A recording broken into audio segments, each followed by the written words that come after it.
तो इसमें केवल आपको सुनते चलने हैं अच्छे से। हम कवर कर रहे हैं किस चीज को? राष्ट्रीय प्रतीक को, जो कि एकता का क्या है भाई? प्रतीक है ना। इसमें सबसे पहली बात हम करें अपनी राष्ट्रीय ध्वज, जो कि है तिरंगा। यह तिरंगा है ना, संविधान सभा के द्वारा आपका 22 जुलाई 1947 को अपनाया गया था, है ना। इसमें आप देखेंगे तो कुल मिलाकर के 4 कलर हैं, और यह 4 कलर जिसमें आप केसरिया केसरिया सबसे पहले देखते हैं, जिसमें शौर्य बलिदान त्याग का यह प्रतीक है। इसके बाद आप देखेंगे तो सादा है ना, गीत में भी आप सुने होंगे, गाते होंगे, सादा शांति सच्चाई पवित्रता का प्रतीक है। हरियाली, हरा जो है हरियाली समृद्धि का प्रतीक है, ठीक है। इसके बाद उसमें जो चक्र लगा है वो अशोक चक्र, ठीक है। इसमें 24 तिलियां, और यह प्रगति का प्रतीक है। इसके लंबाई एवं चौड़ाई का अनुपात 3 अनुपात क्या होता है?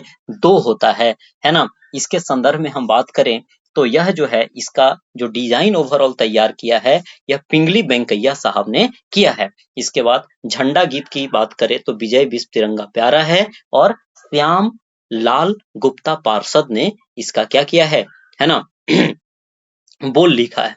इसके बाद है जो ये चीजें आपकी ओवरऑल क्या हो जाती है? कंप्लीट हो जाती है, ठीक है। इसके बाद है फिर हम बात करें राष्ट्रीय चिन्ह की। बात हम लोगों ने काफी डिटेल में और काफी चीजों को आराम से किया, है ना। जो कि राष्ट्रीय चिन्ह के रूप में सारनाथ का अशोक स्तंभ है। यह वही सारनाथ है जहां पे है ना बुद्ध भगवान का सबसे पहला धर्म चक्र परिवर्तन हुआ था, यानी पहला उपदेश उन्होंने दिया था, है ना। वहीं पे अशोक स्तंभ, जो कि एकास्म बलुआ पत्थर का बना हुआ है। एकास्म कहने का मतलब एक ही पत्थर का है, जिसमें आप देखेंगे इस पिक्चर के माध्यम से, ये आपने पहले भी देखा होगा कई जगहों पे, है ना, नोट वगैरह पे भी आपने देखा होगा। जिसमें हम बात करें तो इसमें क्या है? 4 सिंह हैं, जिसमें 3 सिंह दिखाई देते हैं। चारों एक दूसरे से क्या है? बैक टू बैक हैं, जो बैठे हुए हैं। यह क्या शक्ति का, साहस का, कॉन्फिडेंस का, प्राइड का यह प्रतीक है। इसके नीचे जब आएंगे तो आपको कुछ जानवर दिखेंगे, और जानवर के रूप में याद रखेंगे कि इसमें कितने जानवर, तो इसके लिए ट्रिक याद रखेंगे, hole, horse, ox, lion, elephant को आप याद रखेंगे। इसके बाद है जो इसमें 24 स्कोप, जिसमें स्पोक है, स्कोप नहीं स्पोक, जो कि धम्म चक्र परिवर्तन को बताता है, ठीक है। और यह है इसके नीचे है जो आपका लिखा हुआ है देवनागरी लिपि में सत्यमेव जयते। सत्यमेव जयते जो कि मुंडको उपनिषद से लिया गया है, जिसका मीनिंग होता है सत्य की ही क्या होती है? विजय होती है, ठीक है।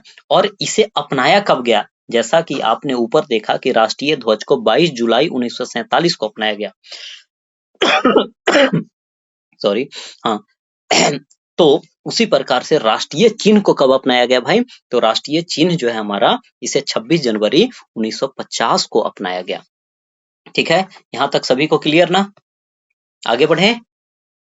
हाँ, इसके बाद देखिए नेक्स्ट की मैं बात करूं भाई, तो राष्ट्रगान, है ना। राष्ट्रगान की बात करें तो यह राष्ट्रगान हमारा क्या है? जन गण मन है ना, जन गण मन है। इसके संदर्भ में हम लोगों ने काफी बातें किया, है ना, जो कि आपको नीचे यहाँ पे दिख रहा था। इसका मीनिंग भी हम लोगों ने है ना बात किया कि इसमें जो जो है ना जियोग्राफिकल नेम है, वह किस प्रकार से यूनिटी को है जो प्रमोट करता है ना। और इसका कंटेक्स्ट भी हम लोगों ने बात किया।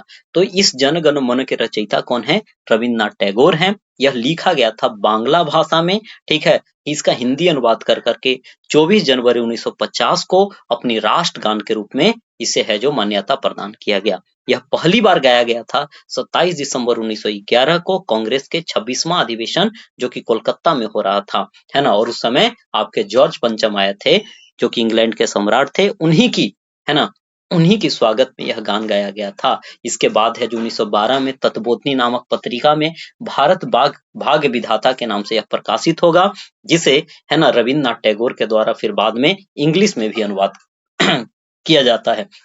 यह रविन्द्रनाथ टैगोर जो हैं आपके, है ना, 2 देश के राष्ट्रगान के रचने वाले व्यक्ति हैं, और इन्होंने बांग्लादेश के भी राष्ट्रगान का, है ना, इन्हें रचयिता कहा जाता है। क्योंकि जब बंगाल विभाजन 1905 में हुआ था, तो है ना एक प्रकार से एकता को प्रमोट करने के लिए इन्होंने अमार सुनार बांग्ला, हमारा सोने जैसा बांग्ला, है ना, को इन्होंने क्या किया था? लिखा था। इसके बाद अभी हम बात करें कि वर्तमान जो अपनी राष्ट्रगान है नॉर्मल परिस्थिति में है जो 52 सेकंड में गाया जाता है, और विशेष परिस्थिति में है ना 20 सेकंड के अंदर है जो इसे क्या किया जाता है, गाया जाता है। तो यह बातें आपको ध्यान रखनी है। इसके साथ साथ यह जो है एक बात और याद रखने हैं कि संसद की सत्र की जब शुरुआत होती है तो राष्ट्रगान से होती है। इसके बाद है जो नेक्स्ट बात मैं करूं, तो नेक्स्ट बात है जो करूं तो राष्ट्रीय गीत की, है ना। राष्ट्रीय गीत हमारा है वंदे मातरम, जिसमें अभी आपने इसका सॉन्ग भी हमने आपको चलाया सुनाया, ठीक है, जिसमें क्या था आपका सुजलाम सुफलाम वाला, ठीक है। इसके रचयिता है बंकिम चंद्र चटर्जी। यह आनंद मठ उपन्यास से है जो इसे लिया गया है, और यह मूल भाषा इसकी संस्कृत है। यह आनंद मठ उपन्यास पूछे कि कहाँ से प्रेरित है, तो वह सन्यासी विद्रोह से प्रेरित है। यह वंदे मातरम ही है ना, जो स्वतंत्रता आंदोलन के समय लोगों को क्या रखा, जागरूक रखा। यानी कहने का मतलब एक देश प्रेम, या फिर कहिए कि प्रमोट किया यूनिटी को, कौन, वंदे मातरम। अतः इसकी वैल्यू इतनी ही है जितनी की जन गण मन की है ना, जन गण मन की है, ठीक है। यह बात हम लोगों ने किया। यह पहली बार 1896 में, है ना, कांग्रेस के ही अधिवेशन में यह कोलकाता में गाया गया था, ठीक है। और यह है जो रहीमतुल्लाह सैनी उस समय इसकी अध्यक्षता कर रहे थे, है ना। और यह आपका जो वंदे मातरम है इसका अंग्रेजी अनुवाद अरविंद घोष ने किया। यह समान परिस्थिति में 65 सेकंड में गाया जाता है, और जिस प्रकार से राष्ट्रगान को 24 जनवरी 1950 को अपनाया गया, उसी प्रकार से है ना राष्ट्रीय गीत को भी 24 जनवरी 1950 को ही क्या किया गया, अपनाया गया, ठीक है। तो यह इतनी बात आपको ध्यान रखने हैं इसके संदर्भ में। इसके बाद यह वीडियो YouTube पे अपलोड हो जाएगी, ठीक है, और इसे आप बार बार चला कर करके कोई काम करते रहे, सुन जाइए, ठीक है। इसके बाद है जो नॉर्मल एग्जाम के लिए हम बात करें, 1 नंबर आपका फिक्स हो जाएगा, और as a citizen of India आपको ये चीजें है ना पता भी होनी चाहिए। इसके बाद हम बात करें राष्ट्रीय पंचांग। पंचांग कहने का मतलब कैलेंडर। हमारी जो कैलेंडर है वह शक संवत पर आधारित है, जिसे है ना शक संवत आपका कब चला था, तो 78 AD में, है ना, और उसी पे आधारित है, जिसका पहला महीना चैत्र होता है ना, जिसे हम चैत बोलते हैं, और अंतिम जो होता है वह फागुन होता है ना, जिसे अपनाया गया था 22 मार्च 1957 को। यह डेट इंपॉर्टेंट है, बस इतनी बात आपको ध्यान रखने हैं।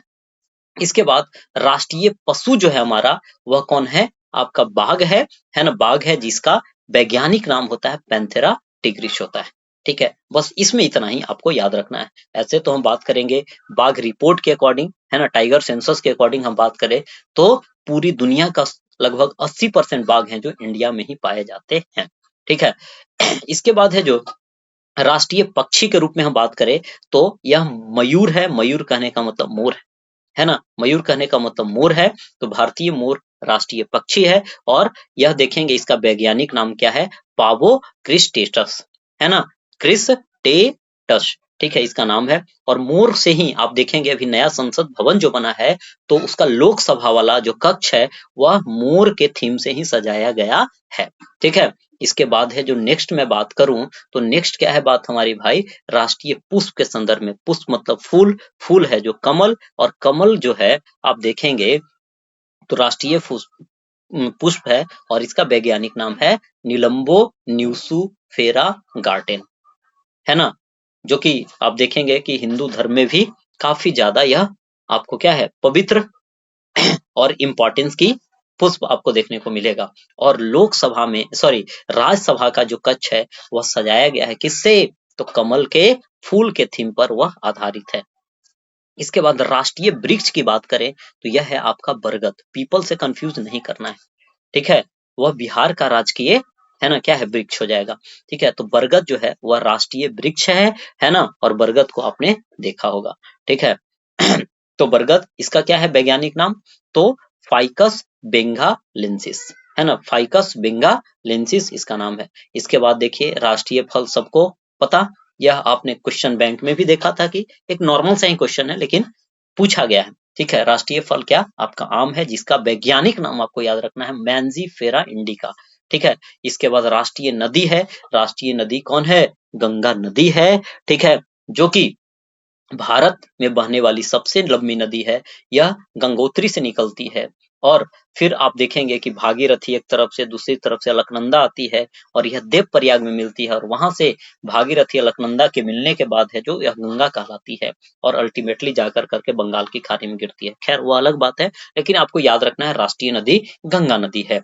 इसके बाद है जो फिर राष्ट्रीय जीव की मैं बात करूं तो राष्ट्रीय जीव है गंगा का डॉल्फिन, जो कि आप देखेंगे कि वन जीव संरक्षण अधिनियम ये अपने आप में एक्ट इंपॉर्टेंट है पर्यावरण की दृष्टि से। तो वन संरक्षण अधिनियम 1972 के अनुसूची 1 में इसमें संकट ग्रस्त प्रजाति में से रखा गया है, और इसे 2009 में 5 अक्टूबर को क्या किया गया, राष्ट्रीय जलीय जीव घोषित किया गया, और उसी टाइम से 5 अक्टूबर को हम डॉल्फिन दिवस भी मनाते हैं। इसके बाद विरासत पशु के रूप में हम बात करें तो 2010 में अक्टूबर में क्या किया गया है ना, एशियाई हाथी को है जो क्या किया गया, आपका विरासत पशु घोषित किया गया है ना। 2010 में विरासत पशु के रूप में आपका कौन है तो हाथी है। राष्ट्रीय खेल अपना कौन सा है, हॉकी है।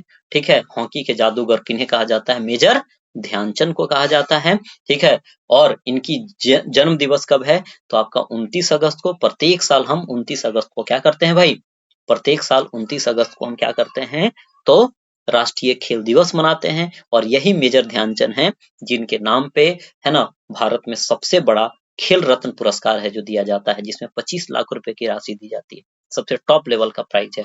ठीक है, उसकी चर्चा हम करेंट अफेयर में फिर करेंगे। इसके बाद है जो फिर हम बात करें राष्ट्रीय मुद्रा। राष्ट्रीय मुद्रा जो है आपका रुपया है ना, जिसका प्रतीक चिन्ह आपने देखा, ठीक है, आर की तरह आपको देखा हुआ नजर आएगा। इस प्रकार से आर हो गया, जिसे किसने दिया था, उदय डी कुमार के द्वारा दिया गया था, आईआईटी के प्रोफेसर थे यह। ठीक है, और 15 जुलाई 2010 में यह है जो आपको यह प्रतीक चिन्ह अपना मिला। ठीक है, प्रतीक चिन्ह मिला। और एक लास्ट बात आपको याद रखना है कि भारत का जो दस्तावेज है, जो राष्ट्रीय दस्तावेज है, उसे कौन से नाम से जानते हैं तो श्वेत पत्र के नाम से जानते हैं। तो यह कुल इंफॉर्मेशन जो कि अभी आपने है ना इतने देर में जो पढ़ा, उसका यह क्या है, क्रक्स है। ठीक है, इसे आप बार बार सुनेंगे। ठीक है, बार बार नहीं, 2 से 3 बार आप सुन लेंगे तो आपकी काम हो जाएगी। ठीक है, तो ओवरऑल आप रिव्यू करेंगे कि आपको यह क्लास कैसी लगी। ठीक है, ताकि फिर हम आगे की ओर बढ़ें। ठीक है, सबको याद हो गई चीजें।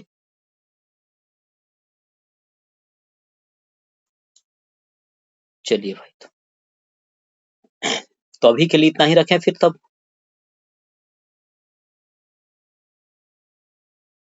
चलिए फिर मिलते हैं तो है ना नेक्स्ट क्लास में। चीजों को आप रिवाइज कर करके आएंगे है ना, मैं पहले आपसे पूछूंगा और पूछने के बाद फिर आप हैं जो हमें बतलाएंगे।